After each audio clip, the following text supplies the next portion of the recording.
नमस्कार मित्रांनो, स्वागत आहे तुमचं आताच्या ब्रेकिंग न्यूजमध्ये. मित्रांनो, जागतिक आरोग्य संघटना म्हणजेच WHO मधून बाहेर पडण्याची प्रक्रिया अमेरिकेने पूर्ण केली. गुरुवारी अमेरिकी प्रशासनातील अधिकाऱ्यांनी ही माहिती पुरवली.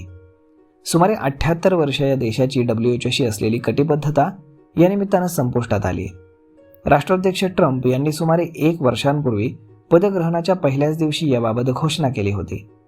अमेरिकेने WHOला या निर्णयापोटी $26 कोटी एवढी रक्कम द्यावी लागणार आहे.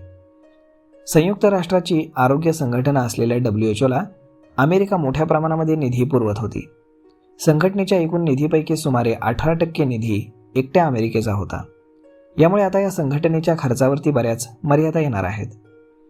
अमेरिका या संघटनेतून बाहेर पडल्यामुळे जगातील आरोग्यासंबंधीच्या धोक्यांची माहिती घेऊन त्याबाबत सहकार्य करण्याच्या प्रणाली आता कमकुवत होतील. तर दुसरीकडे अमेरिकेने WHOतून बाहेर पडण्याची घोषणा केल्यापासून संस्थेसमोर निधीचं संकट निर्माण झाले. याशिवाय अमेरिकी शास्त्रज्ञ तसेच औषधी कंपन्यांच्या नवीन महामारीशी निपटण्याची आवश्यकता, लसींच्या निर्मितीच्या क्षमतेवरती परिणाम देखील होणार आहे. तर मग मित्रांनो, अशा पद्धतीने आता WHO मधून अमेरिका बाहेर पडलेली आहे. तर याचा जगावरती नक्की काय आणि कसा परिणाम होईल हे येणाऱ्या काळामध्येच कळेल. तर मग यावरती आपलं काय मत आहे हे तुम्ही आम्हाला कमेंट करून नक्कीच सांगा. आणि जर तुम्हाला हा व्हिडिओ आवडला असेल तर आपल्या जवळच्या मित्रमंडळींसोबत देखील हा व्हिडिओ तुम्ही शेअर करायला विसरू नका. धन्यवाद.